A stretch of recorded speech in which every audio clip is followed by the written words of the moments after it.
3, 2, 1. Thank you for joining me, and thank you for being here. I am Kasey, and you are apparently here to listen to me talk about what we watched last week. Well, mostly. It's more than just about what we watched, it's about the stories we got into. But yeah, mostly that means TV and movies and things like that. But at the end of the day, it's really just a show about spreading the love for the things we love, and I really like movies and stories and things along those lines. So do not think anything here is intended to be any sort of in-depth criticism or review of anything we are discussing. There are definitely going to be criticisms in there, but I never hope I take away from the achievements of the creators behind the things we are really talking about, because at the end of the day, they created something. And just a heads up, we did do a bigger DC Comics video released earlier this month with another small one on the way about the DC AMU coming, I think, next Friday or the Friday after. That is all I have in the ways of updates and introductions, though, so let's jump into this year's first week of August with 2021's Army of the Dead. It has to be kind of amazing to work with Zack Snyder for Dave Bautista to turn down the role of Peacemaker in 2021's Suicide Squad and the Peacemaker series to be in this Army of the Dead movie. In this little hellscape, we've managed to quarantine all of Las Vegas and its zombie population. With just days before dropping a nuke on the whole situation, a team is sent in for a good old-fashioned casino heist. Oh, and the zombies, yeah, they have a hierarchical structure where patient zero is some sort of super zombie, and the ones he bites are also especially intelligent for, zombies. That's fun. All the tropes you'd expect out of a zombie movie are to be found in addition to all the tropes of a heist movie. It makes for a great and intense combination without the zombies being sentient at all. Bautista is also just amazing in the lead role, but the entire cast gets little quirks to be memorable and fun in one way or another. 1967's Son of Godzilla. Okay, so real question is, who wins in a fight between Showa-era Manila and MonsterVerse Suko? Son of Godzilla gives us the quickest Godzilla action so far for a brief moment before we spend our time with the human plot for the movie. Scientists, doing science on a separate but equally nondescript tropical island. We bump into the titular Son of Godzilla and a congregation of giant praying mantises before the big man himself shows up to throw down with the Kamacuras and a giant spider in Kamanga. All while scientists do science in the background with a little bit of romance. The puppeteering of the congregation of the Kamacuras and the Kamanga are really the highlight of the movie, but I've also never had a personal problem with Manila, but even I would admit that in this movie, his and his father's designs are the doofiest in the entire series. I also cannot put my finger on why, but despite the similarities with the previous movie, with the tropical setting and all the laboratories, I've just never been quite as fond as this specific Godzilla outing. Maybe it just feels like it's too much of the same too quick. 1986's Friday the 13th Part 6. Jason Lives. I don't think the question's ever been answered, but would cremating Jason Voorhees actually put him down, for good?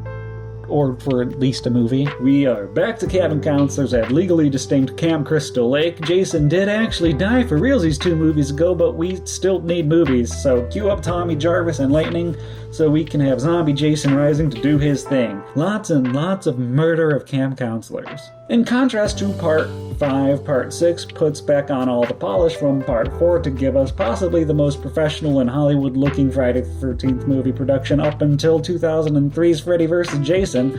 In contrast to every movie that came before, Jason Lives is also a partial comedy, leaning into all the tropes that the series would become known for before series like Scream in a more tongue-in-cheek way. In secrets, this was my first Friday the 13th movie, and I will forever have a soft spot in my heart for it, but at the time it was also a very perfect introduction to the series for me, since it pokes fun at just about everything you would expect in a Friday the 13th movie. The more slapstick tone doesn't mean we don't get fun kills, it's just the kills end up being a little more like punchlines than inventive this time around. Nightmare on Elm Street Part 4, The Dream Master from 1988. How does it make you feel that this is the highest grossing solo Nightmare on Elm Street movie? A movie where everyone we loved last movie gets got in the first act because we need a new cast of red shirts to watch cathartically get got. With the dream power mechanic being expanded on this time around when our new lead learns that she can just yoink skills after her friends get got. Charting the Nightmare on Elm Street movie franchise's tone, this is another step towards comedic, love it or hate it, with more quips, more one-liners, and more kills that lead lean towards being creative, or budget saving, than being particularly shocking, although Debbie's does stand out as being particularly gross. Actually, the whole thing leans more towards gross than gore, if that makes sense. A Screaming Mad George special. So if being horrifically disgusting and very punny one-liners are your cup of tea, then you don't really have to hold your breath, because, you have Nightmare on Elm Street 4. 1981's Clash of the Titans. Clash of the Titans, though, is your prototypical hero's journey. Our young hero is thrust upon an adventure at the behest of the gods, in which he gets some cool magic weapons and a robot owl. And I mean, robots are really normal in Greek mythology, so I'm not sure why anybody questions there's a robot owl, but everybody kind of is like, oh, there's a robot owl, but it's Greek mythology. There's robots in Greek mythology. Saves the princess, kills the Kraken, and, saves the kingdom. There's always been an odd balance of tone in this movie between the actors treating this like the sweeping stage epic they were trained for, and Harryhausen's almost gothic horror monster designs, and fucking Bubo the Owl. The movie is a bit of a mess, but I love every second of it. Is it an accurate adaptation? Not in the slightest. You've completely thrown out the tone and messaging of that original story in lieu of something far more family-friendly. The movie tells you what it wants to tell you pretty openly. Dangerous precedent. What if one day there were other heroes like him? What if courage and imagination were to become everyday mortal qualities? What would become of us? It would no longer be needed. 2018's Dragon Ball Super Broly. So I love when given the opportunity to retcon Bardock and Goku's backstory, Toriyama opted to double down on the Superman references instead of going in literally any other direction. It's perfect. That is the bulk of the first act of this movie, that retelling of Bardock's story, as well as some light jokes thrown around both Frieza and Bulma. Then we just get some sprinkling of the titular Broly's backstory with a whole lot of punching. Primarily punching and yelling. Those are two things that Dragon Ball is known for at this point. The first official Dragon Ball Super movie tries to have its cake and eat its too by clearly splitting its story and action right down the middle, all story and then all action, which is perfectly satisfying for me when it is as beautifully animated as it is, with one of my favorite soundtracks along with One Piece Film Red. Star Wars Andor, Season 1. Did we ever actually find out how many prisoners escaped alive in this movie? Unless I missed it and we got a number, but I don't think we got a number, did we? Season 1 of Andor follows the title character on two pretty distinct early adventures into the world of this Star Wars underworld. First taking part in a robbery of Imperial funds, then his time in prison, not for the robbery thing, and subsequent escape. The rest of the 12 episodes runtime is split between watching an Imperial security agent investigate Andor while being stopped by a bootlegger, and Mon Mothma's early dealings with the rebellion and becoming, kicking ass in the way that good politicians do. Of the three plot beats, the title characters definitely takes the spotlights, while both wing plots kind of elevate Andor's story and what we know what is to come for the character. That core story is also especially tense and exciting, and while the other two are a little more world-building oriented, both equally have their moments in which they really shine, especially when everything intersects. There is enough in this first season that it could have been made into just 2 seasons, but we are lucky enough to have 16 episodes and 2 seasons worth of content crammed into 12 episodes and a single season, with another one on the way to set the groundwork for us to watch these characters horrifically die at the end of Rogue One.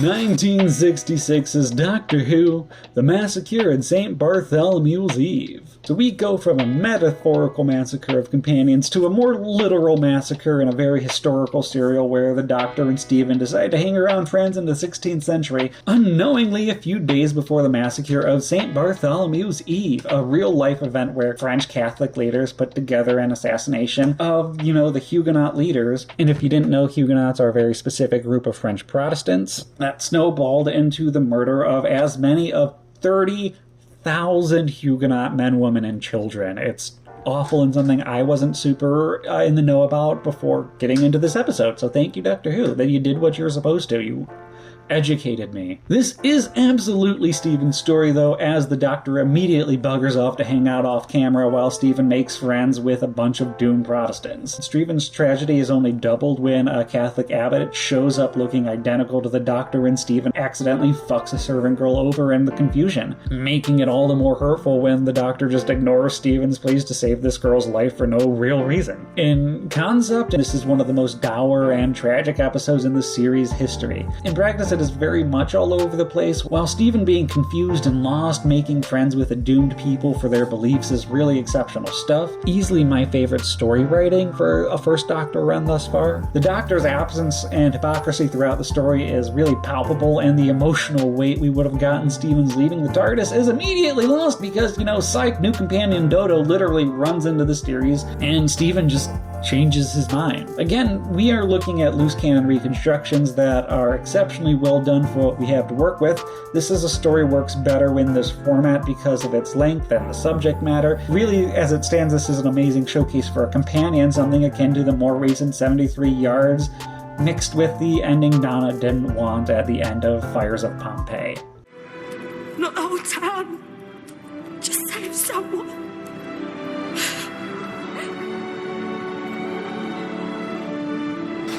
(1988's) Friday the 13th, Part 7.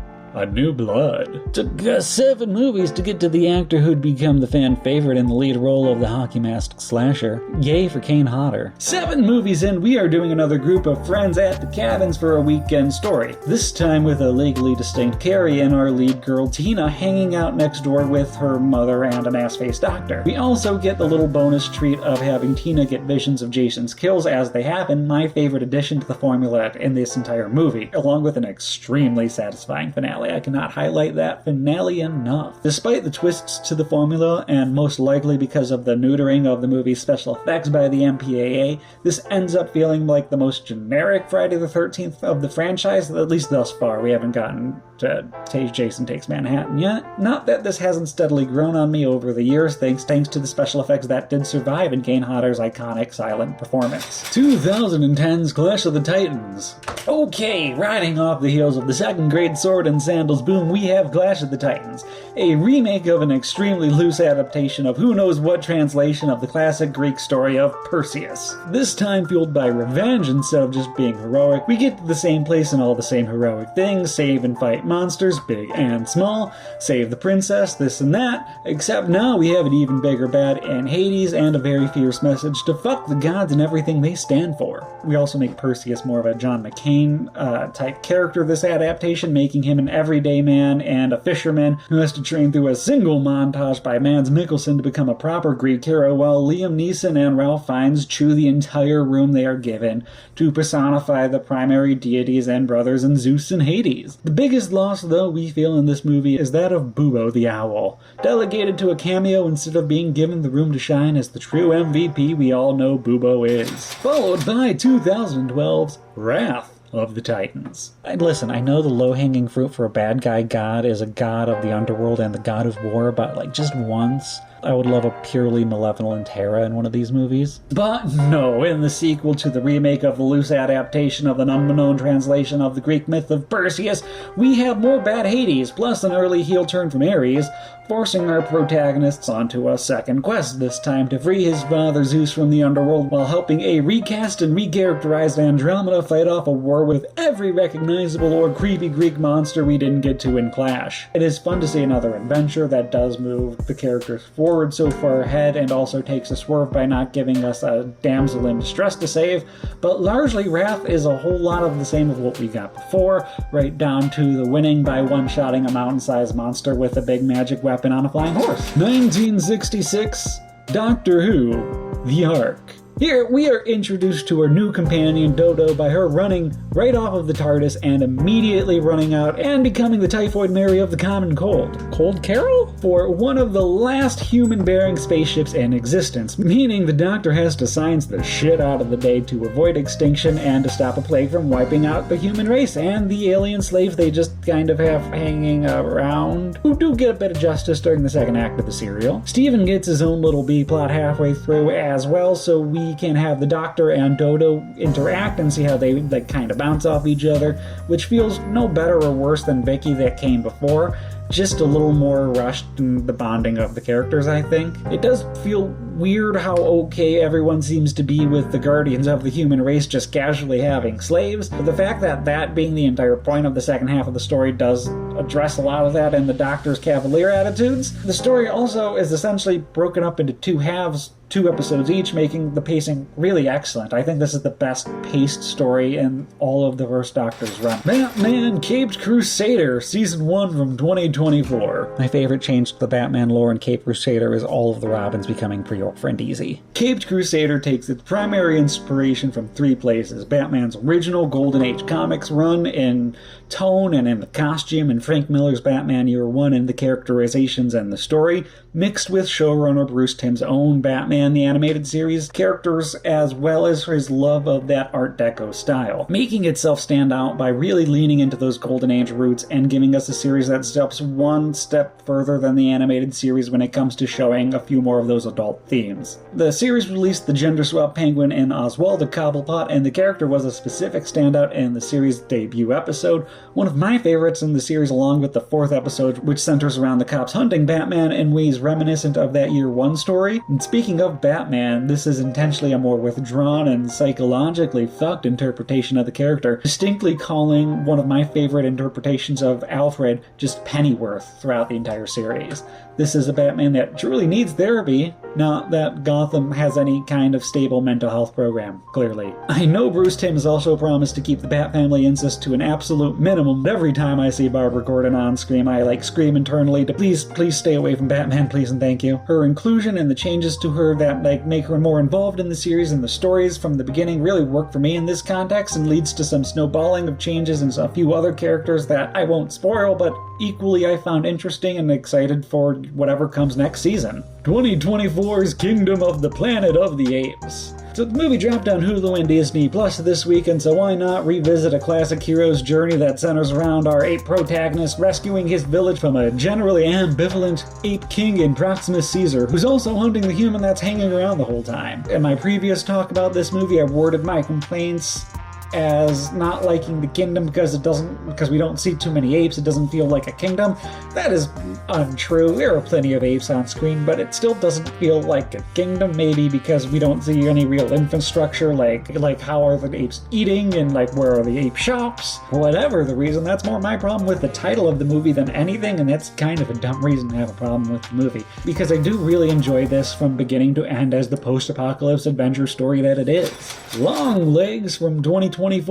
So what do you think the alternative ending for this movie is? We know the alternative ending exists. I'm really pumped for that extra on the Blu-ray. I'll also get to watch this intense little slow burn of a mood piece in the vein of both Silence of the Lambs and Hereditary again, where we follow a young and vaguely mystical rookie FBI agent tracking down a serial killer that is somehow getting the families of victims to do these intense murder-suicides, plus loads of family trauma lumped in and intermingled with all the murder and the dolls. There are some very deep themes of family and parenting messages that can either hit you over the head in their messaging or go right over it at the same time. Themes that absolutely would have gone over my head on the first watch, if not for listening to the Dead Meat Presents podcast for the movie, so thank you. Depending if that is what you were looking for in the movie, and that is harder to do than one might actually expect. The picture equally captures this especially grim tone throughout that accentuates this offbeat tone everyone is giving off that gives me vibes that I respect and appreciate, and I think was done really well here, but